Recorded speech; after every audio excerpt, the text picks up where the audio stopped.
안녕하세요. 김용업의 경제부동산입니다. 구독, 좋아요 부탁드립니다. 이것이 터지면 심각한 상황이 발생합니다. 아파트 단지 중개소마다 상상을 초월한 급금리가 나오고 있지만 매수자가 씨가 마른 상황이라서 거래가 되지 않고 있습니다. 부동산이 대폭락하기 위해서는 첫 번째, 거품이 심해야 하며, 두 번째, 공급이 늘어야 하고, 세 번째, 인구가 감소해야 하며, 네 번째, 경제 성장률이 둔화되어야 하는데, 바로 지금은 이 네 가지 조건이 모두 갖추어진 상황이라 아주 위험한 상황입니다. 즉, 집값이 반토막이 문제가 아니라 상황에 따라서는 일본처럼 20년 이상 장기 침체에 빠지는 곳들이 발생해서 회복도 안 된다는 뜻입니다. 유료 상담은 010-3999-8808 전화 주십시오. 아파트 중개소 반토막 금매 떴다. 자, 이거 터지면 박살난다. 이제 부동산 80% 대폭락 네 가지 위험 요인 한번 볼까요? 잠깐만, 이거 왜 이거 색깔이 안 나와?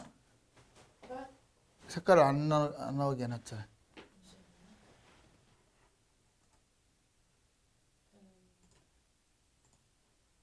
이제 됐어요?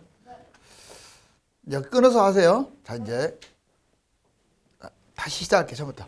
자, 아파트 중개소 반토막 금매 떴다. 이거 터지면 박살난다. 자, 이글이글 불타던 이 아파트들이 거꾸로 물구나무를 섰네요. 이제 화가 잔뜩 났어요. 집값이 떨어지기 때문에 그렇죠.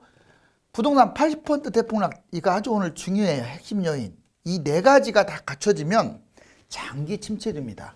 1분짝 난다 이거예요. 저는 그걸 바라지 않아요. 이 넷 중에 하나라도 좀 건전해야 뭐 4, 5년 아주 빡세게 폭락하고 그 다음에 다시 또 우상향 한다고 생각하는데 만만치는 않아요. 보십시오. 자, 부동산 20년간 80% 정도 대폭락하는 조건, 이게 장기간 폭락 조건. 먼저 집값 거품이 심해야겠죠. 거품이 없는데 무슨 폭락이 있겠어요. 지금은 전국적으로 입지 대비 거품이 적게는 2배, 많게는 6배까지 있어요. 어떻게 3배, 4배, 5배, 6배가 있습니까? 우리나라 지금 집값 반토막으로 딱 가격을 확 줄여도 GDP 대비 다른 나라보다 비싸요. OECD 평균보다 비싸다고요. GDP 대비. 반토막 떨어져도요. 그러니 얼마나 심한 거예요, 지금 거품이? 자, GDP 대비 2.5배까지 지금 거품이 심한 상태고 약 60% 거품을 걷어내야 정상 가격이다. 그러니까 이게 문제예요. 이거는 거품이 이미 꼈기 때문에 우리가 어쩔 수 없는 거야. 두 번째, 공급 폭탄. 여러분들 공급 폭탄 이거 가볍게 보면 안 돼요. 분양은 수도권에서 한 150만 채, 그리고 지방까지 포함해서 거의 250만 채라고 하는데 대략 분양 200만. 그 다음에 이제 물량이라는 말은 뭐냐면 분양 말고 다주택자, 임대주택 사업자, 법인, 즉 1가구 1주택이 아닌 잉여 매물 있죠. 그 잉여 매물들이 무려 800만 채나 돼요. 합치니까 1000만 채인 거예요. 이 공급 폭탄이요, 정말 엄청납니다. 우리나라만 갖고 있는 갭 투자 이 제도까지 악용해가지고 이거 나중에 하락장에 동시에 터져요. 이것도 피할 수가 없어요. 지금 보니까. 그 다음에 세 번째, 인구 감소. 자, 대략 20년 정도 지나면 4천만으로 줄어들고 40년 정도 지나면 3천만으로 인구가 줄어들어요. 지금 5천만이 넘는 인구가 2020년을 기점으로 인구도 감소하고 생산 인구도 감소합니다. 15세에서 65세 그 사이에 생산 인구가 확 줄어든다 이 말이에요. 이렇게까지 안 줄어든다고 할지라도 엄청나게 타격을 봐요. 이것도 지금 보면 인구 감소도 뻔한 지금 상황이에요. 이것도 되돌릴 수 없는 상황 같네요. 세 개 다. 그럼 우리가 기대할 수 있는 건 이제 경제예요. 경제를 끌어올려야 합니다. 자, 뭐 미국도 막 6%씩 올라가는데 우리나라라고 해서 더 못 사는 나라인데 그저거 뭐 이렇게 끌어올리지 말라는 법 없잖아요. 그런데 지금 상황에서는 심각해요. 뭐 4% 잠깐 찍기는 했지만 그건 코로나로 인한 반작용이고 지금 잠재 성장이라고 있어요. 그게 약 10년 동안 지나면 제로가 된답니다. 즉 일본보다 더 심각한 상황이 될 수도 있어요. 자, 이 경제 정체 10년 지나면 1% 이내, 20년은 완전히 마이너스 쪽으로 이렇게 되면은 성장 탄력이 떨어지잖아요. 이 네 가지, 즉 이 네 가지가 다 맞물리면 어떤 문제가 생기냐?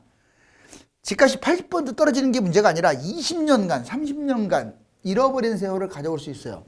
이 넷 중에 얘는 어쩔 수 없고 뭐 공급도 이것도 어쩔 수 없는 것 같아요. 다만 이 두 가지는 좀 국가가 너무 당리당략으로 하지 말고 국가가 정말 세계 경쟁력에서 이겨낼 수 있는 잘 선도를 한다면 위로 끌어올릴 수가 있다. 이거 저는 그렇게 생각돼요.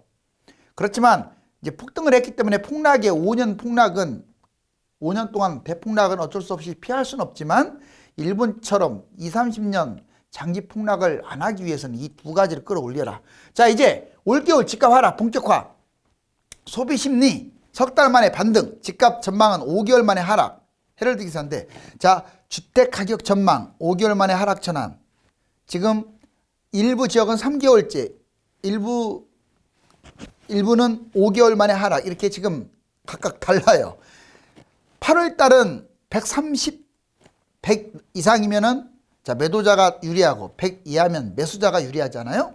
근데 11월 달 현재 76까지 떨어졌습니다. KB 기준으로. 자, 주택 심리 지수 1년 만에 하락 전환. 세상에 1년 동안 가장 지금 분위기가 안 좋다는 거예요. 매도자 심리. 자, 매도자 심리도 하락을 하고 있어요, 지금. 즉, 매도자들이 매물을 지금 쏟아내고 있다 이 말이에요. 거래 감소가 지속되고 있습니다. 지금 보통 4,000건에서 1만 건, 서울 기준 4,000건에서 1만 건이었던 거래가 자, 아예 역사적 기록으로 남을 것 같아요. 10월 달 1,700건까지 줄어들었어요. 그럼 11월 달 현재는 더 줄어들거든요. 어떤 구는, 서울의 어떤 구는 한 달에 지금 한두 건밖에 거래가 안 된답니다. 하락 매물이 증가하고 있어요. 단순하게 거래가 안 되는 게 아니라 이제 정말 속 타겠죠. 누가 더 속이 탑니까? 지금은 이제 파는 사람이 속이 타요. 지자체 17 중 13곳. 자, 전국에 지자체 17개가 있다면 13곳이 오히려 하락 매물이 크게 증가하고 있고 급매 늘어나고 있다 이런 말이에요. 하락 거래도 증가. 8월까지 30에서 40%였던 게 10월, 11월 이렇게 들어서면서 반절이 하락 거래다 이렇게 보시면 돼요. 즉 신고가 밑으로 거래가 된다. 자, 이제 시세 하향세 전환. 거품 폭등 9월 달부터 꺾였는데 아직은 플러스입니다. 왜? 거래가 많지 않으니까 이렇게 내려올 거예요. 그러면 대략 한 12월 기점으로 해서 1, 2, 3월 달에 바닥치고 엄청 빠질 것 같아요. 현재 부동산 매수자와 매도자가 꼭 알아야 할 일. 그렇다면 나는 매수자고 나는 매도자인데 뭐에 조심해야 할 것인가? 자, 지금은 조심할 점이 1억 오르고 잡으면 1억 올라갈 수 있어요. 근데 5억이 폭락하는 이런 우를 범할 수 있습니다.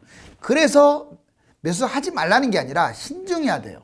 자, 먼저 부동산 매수자는 조심할 게 지역하고 물건하고 자본금 또 자기의 수입 이런 모든 조건을 판단해서 매입을 저울질해야 돼요. 그 다음에 분양이 좋은지 매매가 좋은지 본인의 어떤 가점, 특공 이런 현황 유리한 조건을 판단하는 게 맞습니다. 지금은 웬만하면 분양이 나아요. 그 다음에 21년 아마 이제 올해부터 내년까지 지금 하락세는 타고 있지만 그냥 보합으로 보고요. 이제 내년부터 떨어지기 시작하면 26년에 바닥을 칠 가능성이 커요. 26년 한 4, 5년 떨어지니까. 그리고 또 올라가기 시작하면 32년 정도 해가지고 꼭지를 칠 가능성이 커요. 이건 참고를 하세요. 그 다음에 비과세 2년까지 상승 여부. 지금 사가지고 1억이 뛴다고 해서 1억을 먹는 게 아니야. 1년 이내에 팔면 이것저것 해가지고 8천만 원 세금. 2년 이내에 팔면 7천만 원 세금. 실거주 안 하면 이것저것 해서 50% 세금이에요. 취등록세 및 복비 포함하면 양도세까지 포함시켜서 그러면 2년 동안 띄워줘야 하는데 뛸 가능성이 좀 제가 보기엔 낮아 보여요. 그래서 조심하라는 거예요. 뛰는 게 문제가 아니라 조금 뛰는 듯 하다가 이제 물려가지고 쭉 떨어지겠죠. 상승장과 하락장에 자 손실, 기대치. 내가 상승을 했을 때의 기대치하고 하락을 했을 때의 손실 이 저울질 내보세요. 제가 여기 써놨잖아요. 기대치는 1억인데 폭락은 5억이에요. 알았어요? 자, 부동산 매도자, 이번에 매도자들이 해야 할 일. 빌라라든가 오피스텔이라든가 나홀로 아파트라든가 이것들은 비교적 안 좋잖아요. 이 기회에 좀 파는 것을 생각하세요. 아예 매도를 해버리시라 이거예요. 좋지 않은 거. 뭐 좋은 건 매도하지 마세요. 이것도 좋은 것도 가끔씩 있으니까. 왜냐하면 이걸 끝까지 끌고 가게 되면 10년 묶여버리거든요. 그 다음에 두 번째, 황금성이 떨어지는 아파트, 주로 나홀로 아파트라든가 여기 아주 멀거나 입지가 아주 안 좋거나 지방 구석에 있거나 이런 아파트는 좀 갈아타기 하던가 황금성이 있는 걸로 또는 매도를 하던가 해야 돼요. 아파트 매도가 목표면 좀 버티다가 상황 봐가지고 좋은 가격에 파세요. 뭐 빚이 많거나 이럴 경우. 대신에 이제 평범한 아파트 소유자, 자기가 가지고 있는 것들은 그냥 난 팔라고 하고 싶진 않아요. 아무리 폭락장이 많이 떨어진다고 하더라도 뭐 대출 많지 않고 어차피 1주택은 끌고 가는 거니까 그냥 끌고 가도 나쁘지 않다고 봅니다. 다만 본인의 마인드에 따라서 아니다, 나는 그냥 꼭지에 던져서 바닥에 사고 싶다 하는 사람들은 보유하고 매도를 판단하는 거예요. 자, 이번에 다주택자들은 무조건 양도세 중과세까지 기다릴 게 아니라 차익이 적은 것들, 센 것들은 팔라고 저도 못해요.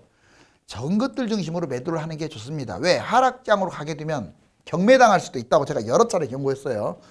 자, 오를 때 3배 올라도 떨어질 때는 반토막 이상 하락한다. 그러니까 3배 뛰었어도 반토막 이상 하락하니까, 자, 오히려 즉 두 눈금이 뛰었으면 한 눈금 이상 떨어진다 이거예요. 그렇기 때문에 상당히 많이 빠지는 거예요.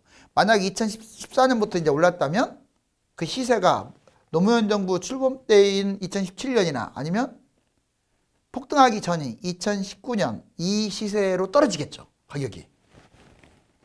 자, 2, 3년 내에 집값 큰 폭하락, 15년 만에 등장한 상투 경고, 이거 경고가 지금 계속 나오고 있는데, 먼저 서울부터 보자고. 강남 압구정동 현대 6, 7차 2007년에 32억이었던 게 2013년에 15억, 자 60%나 폭락했어요. 이건 팩트입니다. 팩트.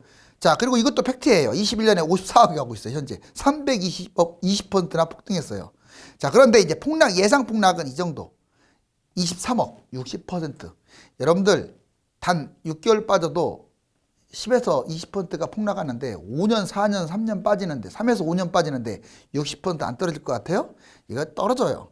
자, 그 다음에 분당구 순회동 파크뷰 48평 2007년에 14억 했던 게 2013년에 6억, 무려 60% 폭락했어요.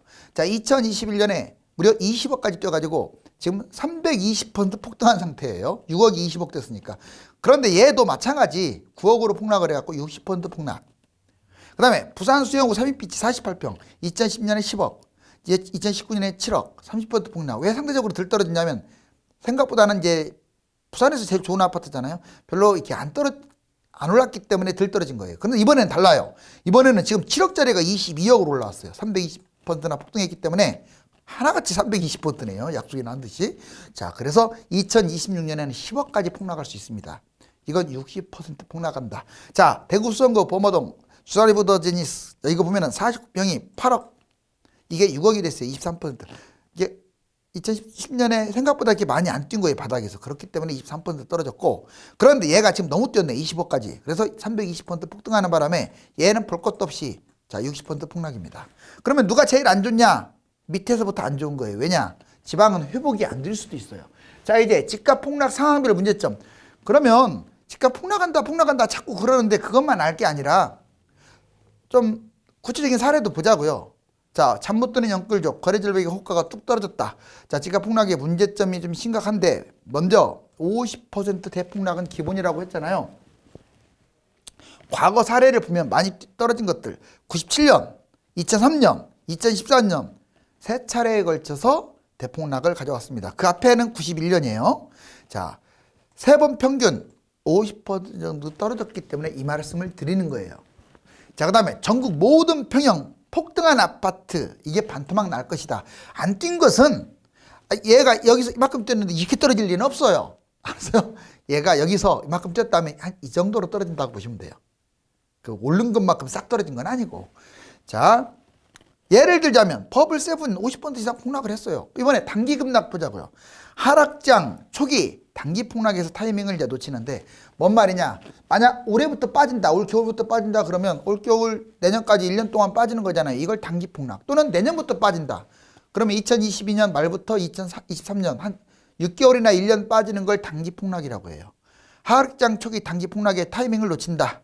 이게 완전 바닥인 줄 알고 착각해 가지고 매수한다 이런 말이에요. 장기 폭등 중에 일시적 하락으로도 착각을 합니다.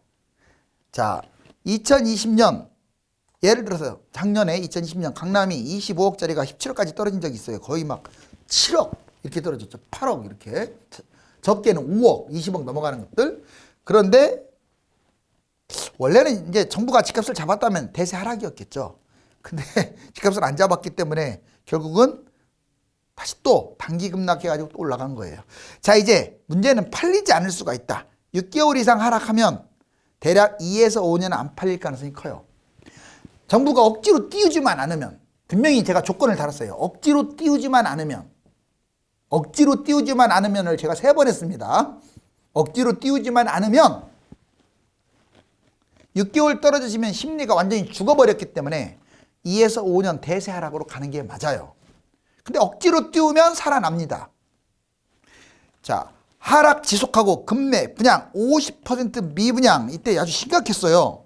자, 그리고 이기 신도시 예를 들자면 예전에 2010년에서 13년 폭락했을 때 50% 폭락했고 고분양가도 거의 막 분양가에서 20, 30% 떨어진 것들, 분양가 밑으로 떨어진 것들 많은 거예요.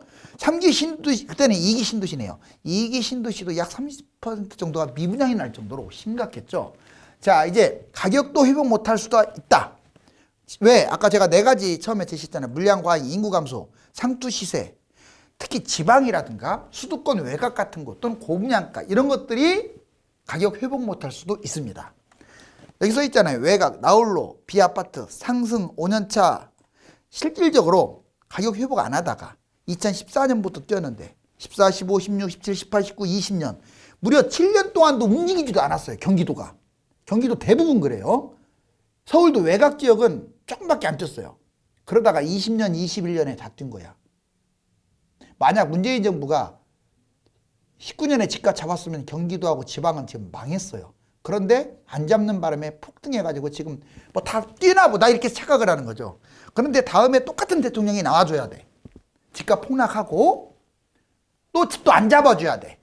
그러면 그래야만이 회복을 하는 거야. 정말 맞잖아요.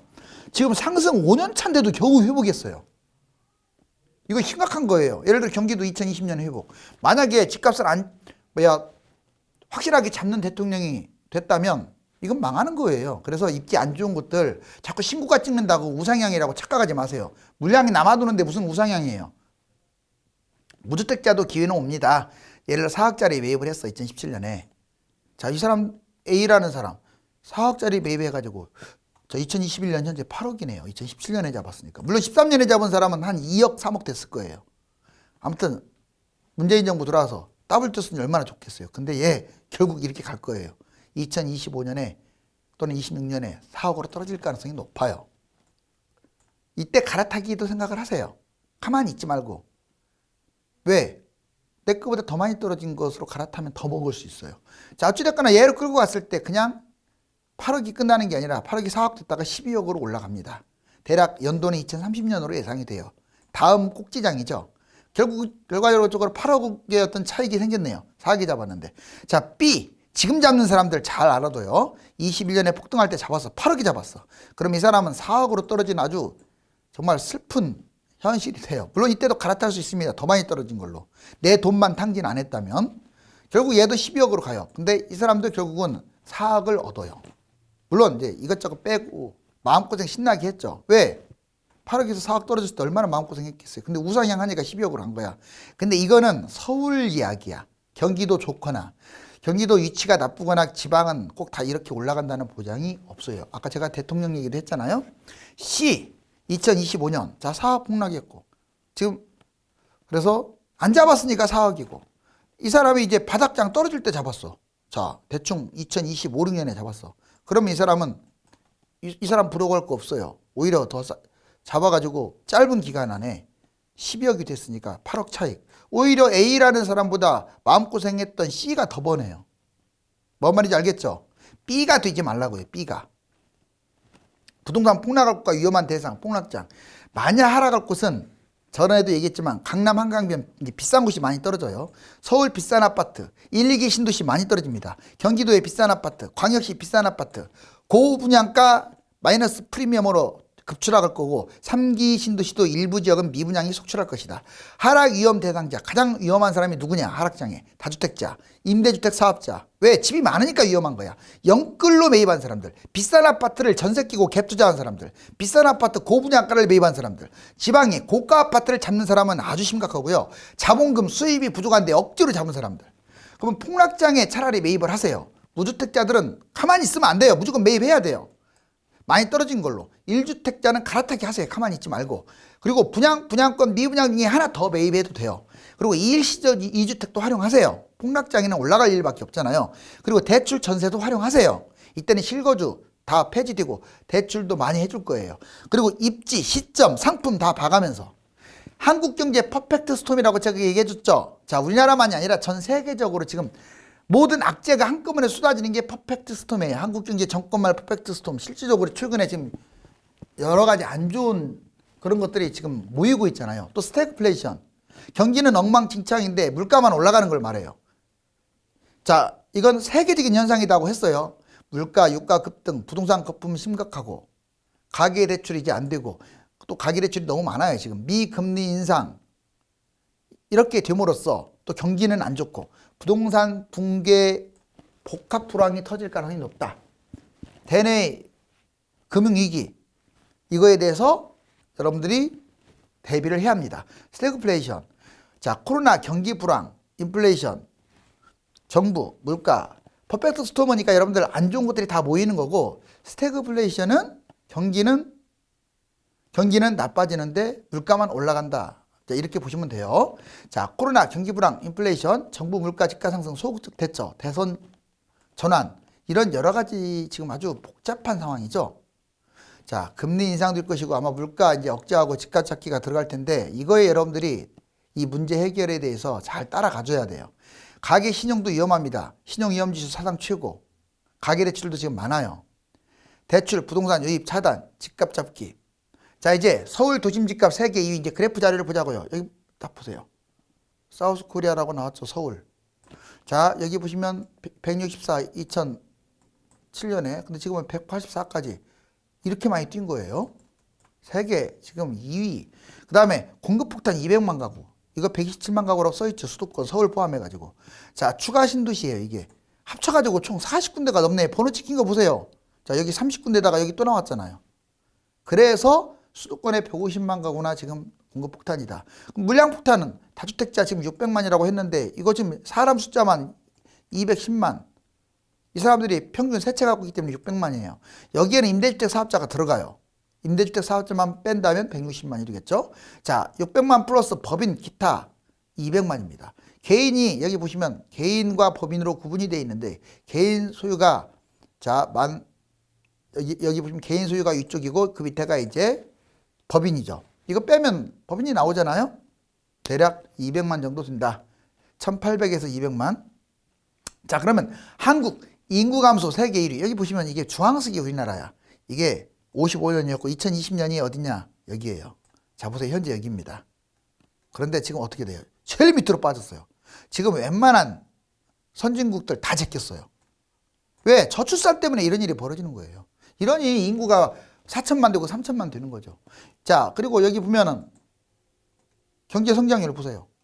지금 이게 잠재 성장률 GDP가 있는데 10년 있다가 제로라고 써 있죠. 여기서 빨리 꺾어줘야 돼요. 인구도 여기서 빨리 꺾어줘야 한다고요. 이걸 해줘야 돼.